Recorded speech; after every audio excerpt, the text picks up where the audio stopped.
2022 में होने वाले आइंदा असेंबली इंतखाब को लेकर अपनी पार्टी की मजबूती के लिए एआईएमआईएम चीफ बूथ से फिर से यूपी का दौरा करेंगे। ओवैसी 22 सितंबर को संभल में, 25 सितंबर को प्रयागराज, 26 को कानपुर और 30 सितंबर को बहराइच में अवामी जलसा करेंगे। रिपोर्ट देखिए।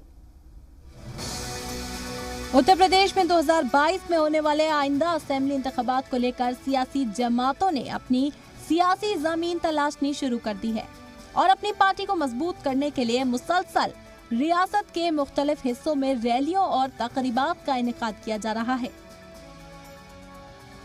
और इसीलिए एआईएमआईएम सदर बुध को एक बार फिर यूपी के दौरे पर आ रहे हैं। ओवैसी 22 सितंबर को संभल में, 25 सितंबर को प्रयागराज, 26 सितंबर को कानपुर और 30 सितंबर को बहराइच में अवामी जलसे करेंगे। उत्तर प्रदेश की इंतखाबी जंग में पीर को एआईएमआईएम सदर असदुद्दीन ओवैसी ने वजीर आला योगी आदित्यनाथ पर जवाबी हमला किया था। ओवैसी को अहमदाबाद की साबरमती जेल में बंद अतीक अहमद से मिलने से रोक दिया गया तो उन्होंने गुजरात से योगी पर निशाना साधा। उत्तर प्रदेश के मुख्यमंत्री ने अपने खिलाफ एक केस को विड्रॉ कर लिया।